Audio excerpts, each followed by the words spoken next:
Welcome eight यूनिवोरा SSC। आपका बहुत बहुत स्वागत है। Today we are gonna learn about the making of Indian constitution. ये बहुत ही इम्पॉर्टेंट और यहीं से पॉलिटी स्टार्ट भी होती है।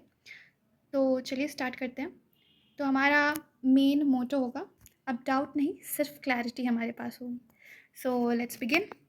सबसे पहले हमें समझना पड़ेगा basics of constitution and government.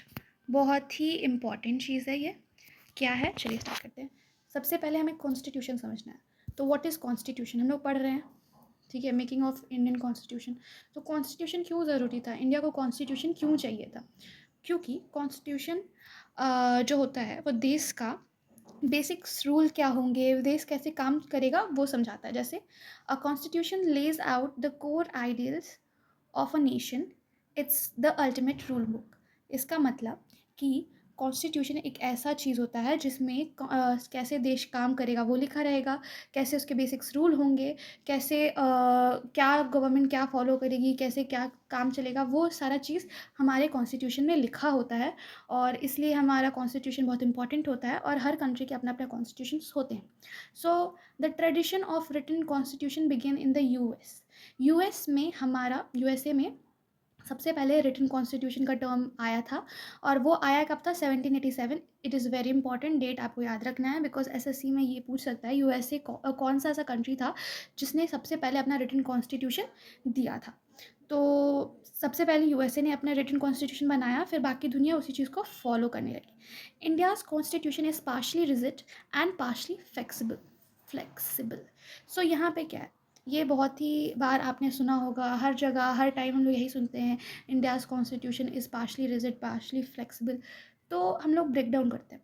यहाँ पे दो ही अपोजिट टर्म्स लिखे हैं, रिजिड लिखा है, फ्लेक्सिबल लिखा है, दो टर्म्स लिखे हैं जो एक दूसरे के अपोजिट है। तो ये दोनों साथ में कैसे हो सकते हैं? इंडियाज़ कॉन्स्टिट्यूशन पार्शली रिजिड है और पार्शली फ्लेक्सिबल है, कैसे? तो इसका मतलब ये है कि जो कॉन्स्टिट्यूशन है वो ना ज़्यादा स्ट्रिक्ट है, मतलब कि उसके जो रूल्स हैं वो एकदम ही ऐसे स्ट्रिक्टली नहीं बॉन्डेड है कि आप उसको चेंज नहीं कर सकते, उसको चेंज कर सकते हैं। और ना ज़्यादा इजी है। इसका मतलब ये कि आप अगर कॉन्स्टिट्यूशन में कुछ रूल्स हैं तो उसे जल्दी चेंज भी कर सकते हैं, और कुछ कुछ ऐसे रूल्स हैं जिसे जल्दी चेंज भी नहीं कर सकते। दोनों फीचर हमारे कॉन्स्टिट्यूशन में अवेलेबल हैं। मींस जो रूल्स ऐसे होने चाहिए जो चेंज नहीं कर सकते, मतलब वो चेंज ना किया जाए तो भी बेटर है। तो इसलिए उसके लिए बहुत ही हार्ड स्ट्रिक्ट रूल्स किए हुए हैं कि उसको चेंज करने में बहुत ही मुश्किल लंबा प्रोसेस होगा। और जो ऐसे है कि हाँ चेंज कर सकते हैं, उसे फ्यूचर में चेंजेबल होना चाहिए तो उसे वो चेंज भी कर सकते हैं। इसलिए India's constitution is partially rigid and partially flexible. तो हम लोग आगे बढ़ते हैं। तो बहुत डिफरेंट डिफरेंट टाइप के गवर्नमेंट होते हैं, डिफरेंट डिफरेंट काइंड, मतलब जैसे कि कम्युनिस्ट एक पार्ट है। कम्युनिस्ट गवर्नमेंट कैसे होती है? वैसे गवर्नमेंट जो प्रोडक्शन ओवरऑल कंट्री में देखते हैं, कंट्रोल करते हैं। जो गवर्नमेंट ही होगा वो प्रोडक्शन कंट्री में जितना हो रहा है उसके बारे में देखेंगी, जानकारी लेंगी, सब कुछ गवर्नमेंट के ही हाथों में होगा। वैसे टाइप ऑफ गवर्नमेंट जो होती है वो कम्युनिस्ट गवर्नमेंट कहलाती है, और ये चाइना में फॉलो किया जाता है।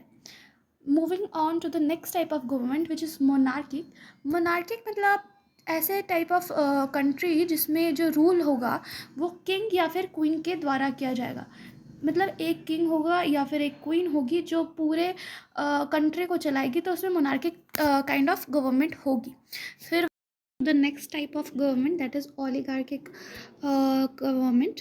तो इसमें क्या होता है, कुछ इंपॉर्टेंट या फ्यू इंपॉर्टेंट पावरफुल लोग होते हैं जो पूरे कंट्री को रूल करते हैं। जैसे कि हो गया ग्रुप ऑफ पीपल हुआ, या कुछ 4-5 लोग होंगे वो बहुत ज़्यादा पावरफुल होंगे, वही पावरफुल लोग जो होंगे वो पूरे कंट्री को रूल करेंगे। So the next type of government is totalitarian. इसमें क्या होता है कि सारे जो टोटल कंट्रोल होगा वो सिटीज़न के ही पास होंगे। जैसे कि ये जिसमें कंट्री है उसमें लोग जो होंगे वही वो सारे कंट्रोल करेंगे, अपना जो करना है वो सिटीज़न के ही हाथों में होगा। ये सारे टाइप ऑफ गवर्नमेंट थे। तो अगर आपसे पूछे कि इंडिया में कौन सा गवर्नमेंट है, ऑफ कोर्स आपको पता होना चाहिए, डेमोक्रेटिक है, डेमोक्रेटिक रिपब्लिक कंट्री है हमारा, डेमोक्रेटिक गवर्नमेंट है हमारा, और रिपब्लिक मतलब कॉन्स्टिट्यूशन के बेस पे भी चलता है. सो ये हमारा स्टार्टिंग में कॉन्स्टिट्यूशन का क्या इम्पोर्टेंस था, क्या हम लोग यूज़ कर रहे थे, वो हमने पढ़ा. चलो नेक्स्ट टॉपिक हम लोग चढ़ते हैं. Let's move on to the next topic, which is the first seeds of demand between 1928 and 1935. बहुत ही इंपॉर्टेंट है. एसएससी में मैं जो भी पढ़ाऊँगी वो एसएससी बेस्ड होगा, और वही पढ़ाऊँगी जो एग्ज़ाम में आएगा. एग्ज़ाम ओरिएंटेड मेरा सारा पढ़ाई होगा, आप जो पढ़ोगे. एंड मोस्ट इम्पॉर्टेंटली हमें वही पढ़ना है जो एग्ज़ाम में आएगा, हमें ऑफ कोर्स प्रोफेशन नहीं बनना है. So let's start. तो 1928 में सबसे पहले आया था the Nehru report. So please don't get confuse between Nehru, Jawaharlal Nehru and Motilal Nehru. Motilal Nehru Jawaharlal Nehru के पिता का नाम है, और जो नेहरू रिपोर्ट यहाँ पे रेफ़र किया जा रहा है वो मोतीलाल नेहरू ने दिया था. Okay, this is quite like this is something which makes student confuse, but आपको confuse नहीं होना. तो द नेहरू रिपोर्ट मोतीलाल नेहरू ने दिया था. The first attempt by Indians to draft constitution. So constitution draft करने का जो फर्स्ट अटैम्प्ट हम लोग इंडियन के द्वारा किया गया था वो नेहरू रिपोर्ट में किया गया था, और वो भी मोतीलाल नेहरू के द्वारा किया गया था. और ये क्यों हुआ और कैसे हुआ? जब साइमन कमीशन ने चैलेंज किया कि इंडियन खुद का लॉ नहीं बना सकते, ऐसा एक चैलेंज था. कैसे चैलेंज था? जिस साइमन कमीशन आई तो उन्होंने देखा कि इंडियंस खुद तो यूनाइटेड है ही नहीं, और क्या वो यूनिफॉर्म एक रूल बुक लाइक कॉन्स्टिट्यूशन बना सकते हैं? नहीं बना सकते. ये उनका थाउट था. तो उसी के चैलेंज के तौर पे लेकर के मोतीलाल नेहरू ने हमें दिया नेहरू रिपोर्ट. तो नेहरू रिपोर्ट एक फर्स्ट काइंड ऑफ ड्राफ्ट था कॉन्स्टिट्यूशन का, जिसमें उन्होंने कोशिश किया कॉन्स्टिट्यूशन बनाने के लिए. और उसके बाद आया हमारा 1934 पे एम एन रॉय जो थे हमारे पायोनियर ऑफ कम्युनिस्ट मूवमेंट कहा जाता है एम एन रॉय को. वो ऑफिशियली एक आइडिया प्रपोज करते हैं, वो भी किस चीज़ का? Constitution assembly. What is constitution assembly? तो वैसी असेंबली, वैसा सभा जिसमें लोग एकत्रित होकर के कॉन्स्टिट्यूशन बनाएं. ठीक है, ऐसा टाइप का असेंबली जिसमें कॉन्स्टिट्यूशन बने. तो ऑफ कोर्स एक कॉन्स्टिट्यूशन है वो भी पूरे देश को चलाएगा, तो सारे का सहमति और बहुत सारे डिफरेंट आइडियाज़ भी हमें चाहिए. तो इसके लिए कॉन्स्टिट्यूशन असेंबली ज़रूरी था. तो एम एन रॉय जो थे उन्होंने ऑफिशियली एक आइडिया प्रपोज किया अबाउट कॉन्स्टिट्यूशन असेंबली. तो हम इन्होंने कहा कि हमें खुद का अपना असेंबली चाहिए कॉन्स्टिट्यूशन बनाने के लिए, एम एन रॉय ने कहा. Then moving on to the 1935. तो 1935 में क्या हुआ? आईएनसी यानी Indian National Congress officially demanded constitution assembly, कि हमें कॉन्स्टिट्यूशन असेंबली चाहिए. ये आईएनसी ने ऑफिशियली डिमांड किया. तो ईयर याद रखना, 1928 Nehru report, 1935 M N Roy जो अब प्रपोज करते हैं idea of constitution assembly, and in the next year 1935 INC ने ऑफिशियली डिमांड कर दिया for the CA means constitution assembly. In the year 1938 Pandit Jawaharlal Nehru declared that the CA Constitution Assembly must be elected by adult suffrage voting with no outside interference.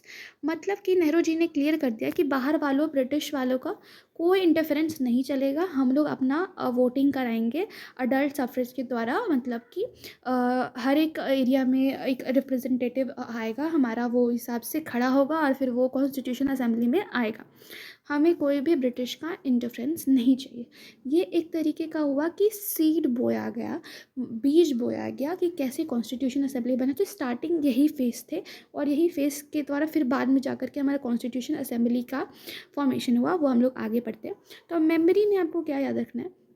Timeline 28 में try किया गया, 34 में idea आया, 35 में demand किया, और 38 में condition रख दी कि हमें चाहिए कॉन्स्टिट्यूशन असेंबली. ओके, नेक्स्ट हमारा, so the next topic is offers from Britain. तो यहाँ पे बहुत सारे ऑफ़र्स भी आए थे ब्रिटेन के, बिकॉज़ यहाँ से बहुत सारे प्रेशर जा रहा था ब्रिटेन के पास कि मुझे भी अब कॉन्स्टिट्यूशन असेंबली चाहिए। तो पहला ऑफ़र दिया गया, अगस्त ऑफ़र कहा जाता है, बाय वाइसरॉय लॉर्ड लिंथ को। ये ऑफ़र सिर्फ़ और सिर्फ़ एक झुनझुना था जो इंडियंस को दिया जा रहा था, क्योंकि उसको चाहिए था कि इंडियंस अब हमको वर्ल्ड वॉर सेकंड में हेल्प करे, तो इसके लिए चलो कुछ दे देते हैं। तो बट ऐसा कुछ हुआ नहीं, वो ऑफ़र रिजेक्ट कर दिया गया इंडियंस के द्वारा, बिकॉज़ इसमें उतना कुछ वैल्यूएबल चीज़ नहीं था जो इंडियंस को दिख रहा था। उसके बाद आया है क्रिप्स मिशन। क्रिप्स मिशन में क्या प्रॉब्लम थी कि dominion status, I think it's not visible here, but इसका है यहाँ पे डोमिनियन स्टेटस लिखा हुआ है यहाँ पे, कि डोमिनियन स्टेटस मतलब जैसे कि ये आपका कंट्री है, ठीक है, I am very bad at drawing, suppose ये आपका कंट्री है, तो यहाँ पे ये ब्रिटेन है, this is India and this is Britain, okay. तो ब्रिटेन इंडिया को चाहता था कि चलो ठीक है, तुम अपना कॉन्स्टिट्यूशन बना लो और तुम अपना जो राज करना है करो, अपना जो शासन रूल करना है, जो भी जितनी चीज़ करना है वो करो, बट अल्टीमेटली तुम एक हिस्सा बन के रहना ब्रिटेन का, ठीक है। तुम अपना कॉन्स्टिट्यूशन लाओ, जो भी करो, बट अल्टीमेटली तुम ब्रिटेन के हिस्से ही कहलाओगे। ये कहता है डोमिनियन स्टेटस। बट हम लोग को क्या चाहिए था? पूर्ण स्वराज। क्या चाहिए था कि पूरा हमारा ही रहेगा, तुम्हारा कोई हिस्सा नहीं है, आप नहीं, चलो यहाँ से जाओ, हमें पूर्ण स्वराज चाहिए, ये छोटा मोटा झुनझुना हमें नहीं चाहिए। ये था इंडिया की तरफ से। इसी के बाद क्विट इंडिया मूवमेंट भी आया और पूर्ण स्वराज के डिमांड किया गया। सो 1914 में आया हुआ अगस्त ऑफर और 1942 में क्रिप्स मिशन, दोनों ही रिजेक्टेड हो गए, ठीक है। Why did Britain finally agree? ये बहुत ही बड़ा क्वेश्चन हो सकता है आपके मन में कि फिर उसके बाद ब्रिटेन ने कैसे एग्री किया। तो जब वर्ल्ड वॉर सेकेंड ख़त्म हुआ, उसके बाद ना ब्रिटेन में आई नई गवर्नमेंट। क्या आई? नई गवर्नमेंट। और उन्हें समझ आ गया था कि अब इंडिया को कंट्रोल करना उतना ईजी नहीं है, अब नहीं कर सकते, इट्स इम्पॉसिबल। तो वो सोचे कि चलो अब एग्री कर देते हैं। तो यहाँ पे पूरे स्लाइड से हमें क्या रिकॉल करना चाहिए, क्विक रिकॉल में, August offer and Cripps mission were lollipop given by the British that Indian completely rejected. तो ये था ना कि लॉलीपॉप टाइप का ही ना था कि तुम अपना कंट्री में अपना जो कॉन्स्टिट्यूशन बनाना है बनाओ, बट अल्टीमेट मेरे ही पावर में रहना। भाई पावर तो तेरे पास ही जा रहा था ना, तो ये नहीं चाहिए था इंडिया को। तो इंडिया ने ये सारे लॉलीपॉप बोला, तू अपने पास ही रख, मैं अपना खुद बनाऊंगा। सो मूव ऑन करते हैं नेक्स्ट स्लाइड पे। So the game changer cabinet mission plan. तो 1946, just a year before our independence, cabinet mission plan आता है 1946। In 1946, Britain sent a team of 3 cabinet member to India. यही वो plan था जिसने फाइनली हमारा कॉन्स्टिट्यूशन असेंबली बनाई। तो आपको ऑफ कोर्स ये बहुत इंपॉर्टेंट है, याद रखना है कौन सा प्लान था जिसके अंतर्गत हमारा कॉन्स्टिट्यूशन असेंबली फॉर्म किया गया। That is cabinet mission, okay. Cabinet mission plan 1946। सो ये हमारा पैक क्या है, बहुत ही फन वे में याद करने का मैं बताइए। दिस इज़ अ रॉकेट जिसने कॉन्स्टिट्यूशन असेंबली बनाया। तो this is PANC means Pethick Lawrence. P stand for Pethick Lawrence, A stand for A.V. Alexander, and stand for Crisp. C stands for Crisps. I'm so sorry. Stafford Cripps. C stand for Cripps. Okay. So P for Pethick Lawrence, A for A.V. Alexander, and C for Stafford Cripps. So I hope कि मैंने इसे बेकार भी बनाया हो, आपको समझ में आ जाए। पैक करके मतलब बैक पैक बनाओ और उसके बाद ऐसे रॉकेट से उड़ जाओ और कॉन्स्टिट्यूशन असेंबली बनाओ। I am so sorry, let's move on. ये बस छोटे टर्म्स हैं जिससे आप अच्छे तरीके से याद कर सकते हो। सो pack the 3 members of cabinet members for हमारा कॉन्स्टिट्यूशन असेंबली बनाने के लिए जो आए थे ब्रिटेन से। तो ये हमारे 3 हो गए। इन्होंने बेसिक स्ट्रक्चर बनाया हमारा कॉन्स्टिट्यूशन असेंबली फॉर्म करने के लिए, ठीक है। CMP मतलब cabinet mission plan, outcome constitution बनाने के लिए, ठीक है। ये छोटा सा ड्राइंग फॉर्मेट में, शॉर्ट फॉर्मेट में आपको याद करवाने का मैंने कोशिश किया। बस एक और चीज़ आपको याद करना है रिजल्ट के तौर में कि ये जो कैबिनेट मिशन प्लान था ना, वो रिजेक्ट किया the idea of two separate assemblies. क्योंकि देखो वहाँ पे जब जिन्ना जो था ना, वो चाहता था कि पाकिस्तान फॉर्म हो, तो उसे चाहिए था कि एक पाकिस्तान का अपना कॉन्स्टिट्यूशन असेंबली हो और इंडिया का अलग। तो ये जो था ना, ये ग्रुपिंग वाला आइडिया, दो डिवाइजन की अलग अलग ग्रुप के फॉर्म करे, पाकिस्तान में अलग और इधर, तो वो जो था ना, ये कैबिनेट मिशन प्लान ने इस चीज़ को एग्री नहीं किया। तो इसलिए क्या कहते हैं, इस पे बहुत डिसएग्रीमेंट चले और मुस्लिम लीग ने 16 अगस्त 1946 को डायरेक्ट एक्शन डे बनाया, जिसमें बहुत सारे मैसिव किलिंग्स हुए थे कैलकटा में।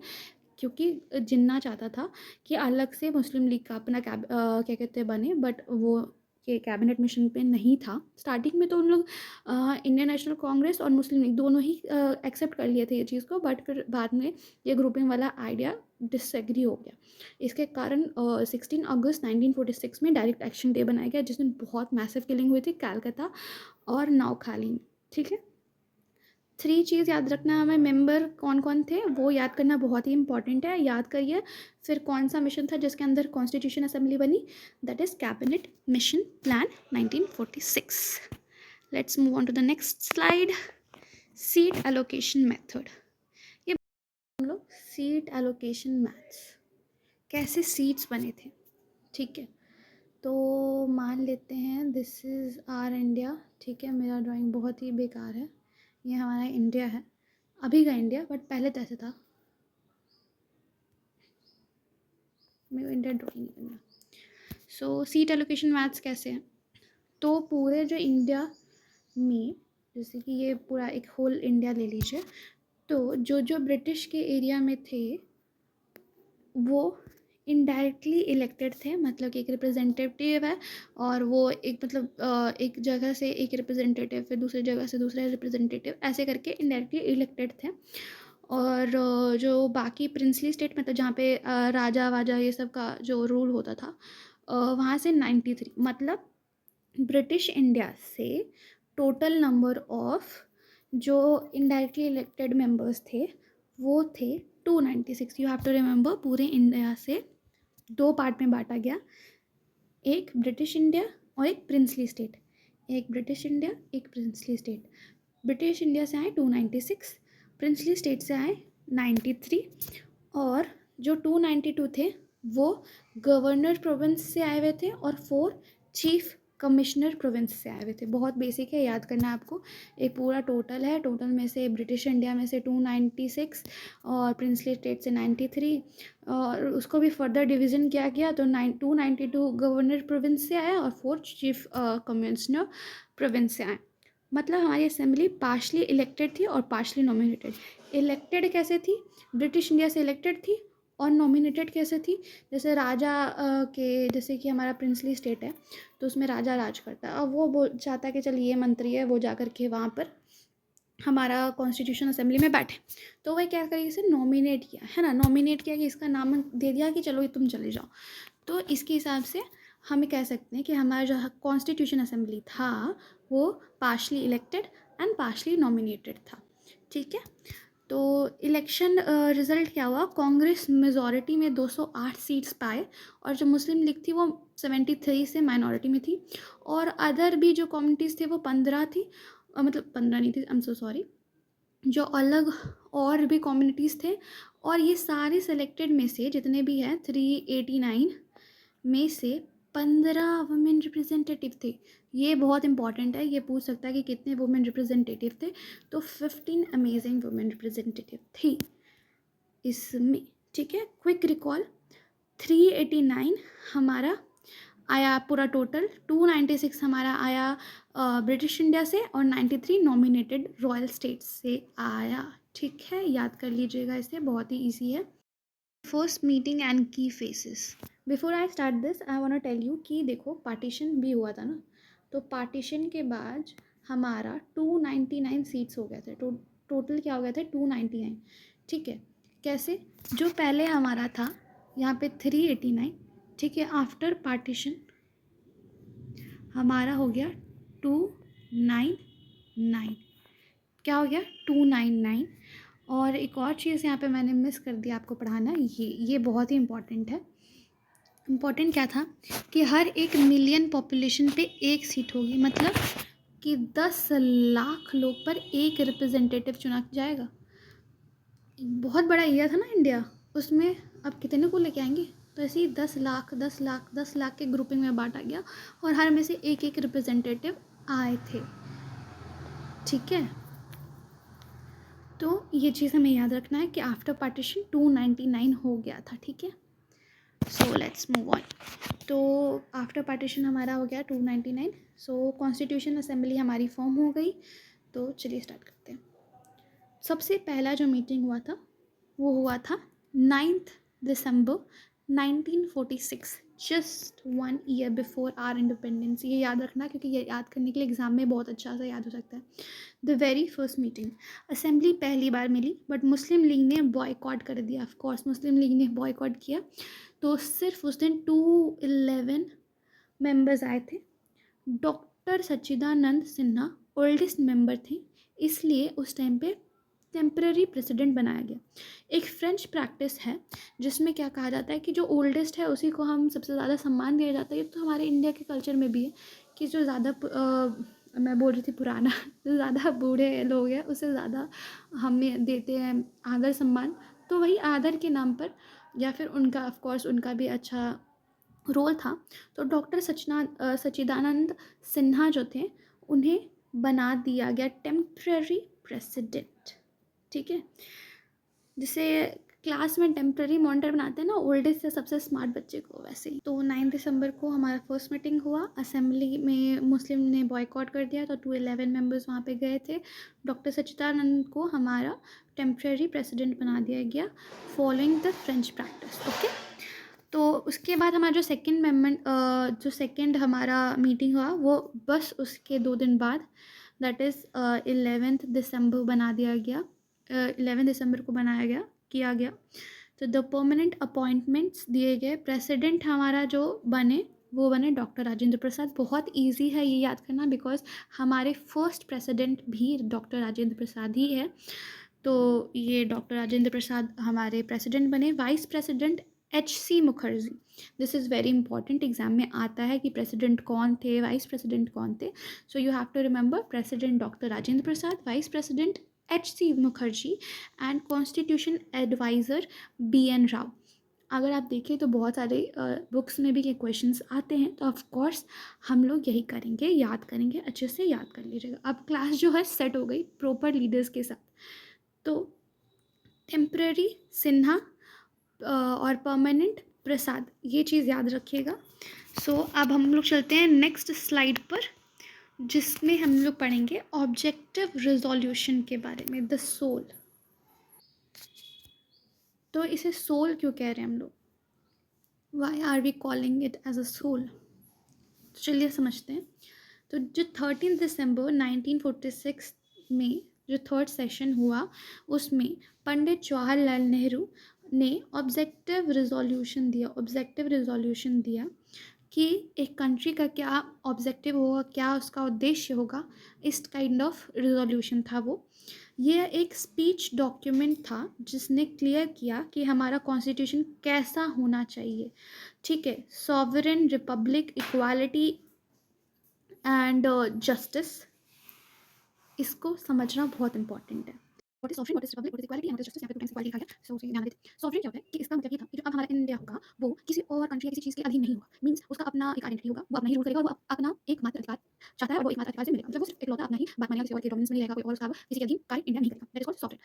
फिर रिपब्लिक मींस उसका अपना एक रूल होगा, अपना वो एक तरीके से ढंग से काम करेगा, उसका अपना चॉइस होगा कि कैसे रूल करे, कैसे वो क्या करे। एंड इक्वालिटी में बिलीव करेगा हमारा कंट्री सब इक्वल्स हैं और उसका कोई इक्वालिटी प्रोवाइड नहीं करेगा, और जस्टिस में बिलीव करेगा। तो ये ऑब्जेक्टिव था जो 13 दिसंबर 1946 में जवाहरलाल नेहरू ने ऑब्जेक्टिव रिजोल्यूशन दिया था। इंपॉर्टेंस क्या था? ये जो फिलॉसफी जो था, फंडामेंटल फिलॉसफी जो था वो अब बना हमारे कॉन्स्टिट्यूशन में, और उसे ही हम प्रीएम्बल भी कहते हैं, मतलब बेसिक फाउंडेशन। ये रिजोल्यूशन ही बाद में मॉडिफाई होकर के प्रीएम्बल बन गया। ऑब्जेक्टिव रिजोल्यूशन जो जवाहरलाल नेहरू ने हमें दिया था वो अब प्रीएम्बल के रूप में कॉन्स्टिट्यूशन में अभी भी है, तो अब मॉडिफिकेशन के बाद। So pass on 22 January 1947 by everyone unanimously, सबने एक इस चीज़ को पास कर दिया कि हाँ इसको जाना चाहिए। सबने इसको एक आवाज़ में पास किया क्योंकि इसमें इंडिया का वैल्यूज थे। जैसे कि ऑब्जेक्टिव रिजोल्यूशन हमने बताया कि ये सारे गुण हमारे कंट्री में होगा, ये सारे कॉन्स्टिट्यूशन में फॉलो करेंगे, तो ये सबको पसंद आया और सबने इसे पास किया और क्योंकि इसमें इंडिया की ट्रू वैल्यू पता चली थी, तो इसे कह सकते हैं the trailer of the movie which never become the preamble.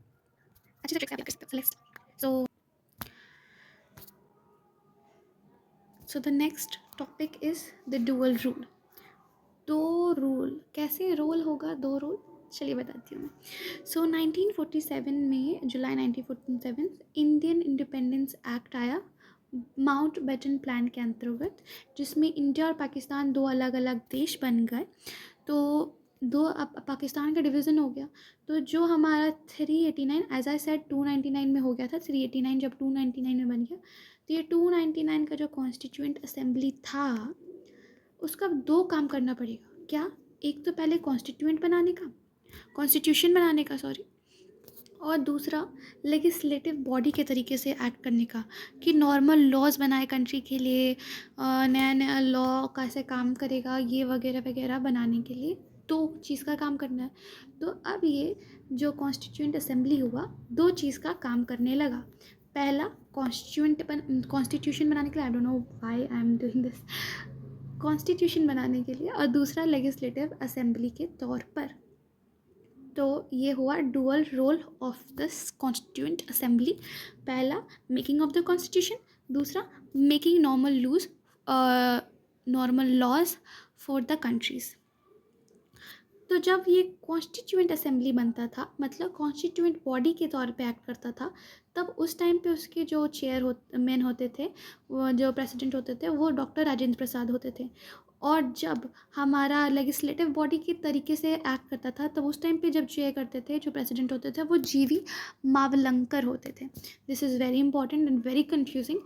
If the constituent assembly act as a constituent body, then the president will be doctor Rajendra Prasad answer देने के टाइम पे, और जब यहाँ पे लेजिस्लेटिव बॉडी के तौर पे करेगा तो द प्रेसिडेंट वुड बी जीवी Mavalankar.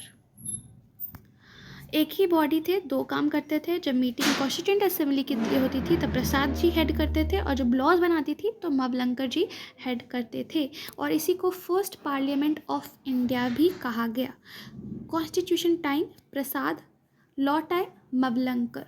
You have to remember this. Now let's move on to the next slide, the drafting committee. तो ये ड्राफ्टिंग कमेटी कौन थी? जो कॉन्स्टिट्यूशन को ड्राफ्ट करेगी, जो बनाएगी, लिखेगी, जो सोचेगी, वो ड्राफ्टिंग कमेटी होती है, ठीक है। तो ये फॉर्म हुआ 29 अगस्त 1947, पोस्ट इंडिपेंडेंस। याद रखिए 15 अगस्त को हमारी इंडिपेंडेंस हुआ और 29 अगस्त को ये ड्राफ्टिंग कमेटी बैठी। ये सबसे इम्पॉर्टेंट कमेटी थी जिसका काम था बाकी कमिटीज़ का आइडिया को एक प्रॉपर ड्राफ्ट में लिखना। मतलब जो कमेटी मेंबर हैं, जितनी कमिटीज़ हैं, उस सबको अपना आइडिया बताओ, तो वो आइडिया सेलेक्ट करके और फिर उस चीज़ को लिखेंगे, ड्राफ्ट बनाएंगे। इसका काम, यही काम था ड्राफ्टिंग कमेटी का। तो इसके चेयरमैन थे डॉक्टर BR अम्बेडकर, और यहाँ पे और भी मेंबर्स थे। तो इन टोटल हमारे 7 मेंबर्स थे। कितने मेंबर्स थे? 7 मेंबर्स।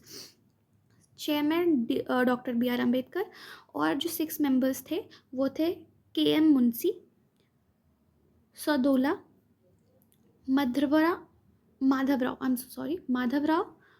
गोपाल स्वामी, अलादी कृष्ण स्वामी, TT कृष्णमाचारी।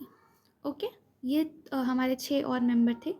तो ये मेंबर्स और डॉक्टर BR अम्बेडकर आपको याद रखना है। KM Munshi, Saadulla, Madhavrao, Gopal Swami, Alladi Krishna Swami and TT Krishnamachari. Okay, ये हमारे 7 मेंबर थे ड्राफ्टिंग कमेटी के, स्टार्टिंग के मेंबर्स थे। इन्होंने दुनिया भर की कॉन्स्टिट्यूशन पढ़ी और हमारे फाइनल ड्राफ्ट की तैयारी किया।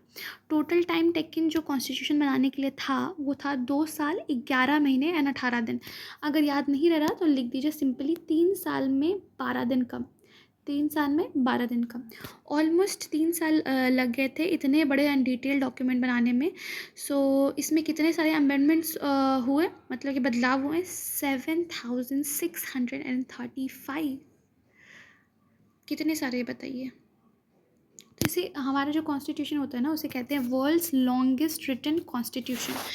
सबसे लंबा लिखित कॉन्स्टिट्यूशन किसी का है तो वो है इंडिया का, ठीक है। फिर इनैक्टमेंट एंड वर्सेस इन्फोर्समेंट, मतलब कि कब ये आया और कब इसे लागू किया गया। तो ये जो 26 नवंबर 1949 है, इस दिन हमारा कॉन्स्टिट्यूशन बनकर अडॉप्ट हो गया था। मतलब कि इसे स्वीकार कर लिया गया था कि हाँ, इसी को हम लोग करेंगे, इसी को लगाएंगे। बट यही हमारा कॉन्स्टिट्यूशन होगा। इसमें 284 मेंबर ने साइन किया है और इसी दिन को हम लोग कॉन्स्टिट्यूशन डे के तौर पे भी सेलिब्रेट करते हैं। फिर ये इन्फोर्स कब हुआ, मतलब कि लागू कब हुआ, वो हुआ 26 जनवरी 1950। पूरे देश में कम्प्लीटली लागू कर दिया गया। मीन्स कि देखो, इनैक्टमेंट दिन, जिस दिन हम लोग कॉन्स्टिट्यूशन को अडॉप्ट करते हैं, और इस दिन भी कुछ कुछ जो बेसिक्स लॉस थे, जो राइट्स थे, वो लागू किए गए थे। बट इन्फोर्समेंट मतलब पूरी तरीके से लागू किया गया 26 जनवरी 1950 को। और इसी को हम लोग रिपब्लिक डे भी कहते हैं। यहाँ पे इंडिपेंडेंस डे क्यों लिखा हुआ है? पूर्ण स्वराज, वहाँ इंडिपेंडेंस डे पूर्ण स्वराज को लिखा गया है, क्योंकि इसी दिन 1930 में इसी दिन इंडियन नेशनल कांग्रेस ने पहली बार पूर्ण स्वराज की मांग की थी। तो उसी दिन को सेलिब्रेट करने के तौर पे 26 जनवरी 1950 को रिपब्लिक डे मनाया जाता है हमारा। और इसी दिन इन्फोर्स हुआ था, मतलब पूरे देश में कम्प्लीटली लागू किया गया था। अगर हम लोग ट्रिविया लें तो मतलब कुछ एक्स्ट्रा जानकारी का तौर पर देखें तो ओरिजिनल कॉपी जो था वो नॉट प्रिंटेड, मतलब कि वो कंप्यूटर से लेकर के सिंपली प्रिंट नहीं कर दिया गया था, वो हैंड रिटन था। क्या था? हैंड रिटन, मतलब खुद से हाथ से लिखा हुआ था। और ये बहुत ही अच्छे तरीके से कैलीग्राफी की गई थी प्रेम बिहारी नारायण रायज़ादा के द्वारा। प्रेम बिहारी नारायण रायज़ादा के द्वारा ये हैंड रिटन कैलीग्राफी में लिखा गया था, इंग्लिश में। The pages was decorated by artist from Shanti Niketan like Nandalal Bose, Beohar 1 minute, Beohar Rammanohar Sinha. Assembly adopted national flag on 22 July 1947। ये बहुत इंपॉर्टेंट है। नेशनल फ्लैग को हम लोग 22 जुलाई 1947 में अडॉप्ट किया था। और नेशनल एंथम जो था हमारा और सॉन्ग जो था वो 24 जनवरी 1950 को किया गया था। मतलब कि 26 जनवरी से 2 दिन पहले हमारा नेशनल एंथम, नेशनल सॉन्ग लिया गया था। और नेशनल फ्लैग 22 जुलाई 1947 को अडॉप्ट किया गया था। इनैक्टमेंट हमारा 26 नवंबर 1949 एंड इन्फोर्समेंट हमारा 26 जनवरी 1950। ये दोनों, और हैंड रिटन था, टाइप नहीं किया गया था। So end of the slide.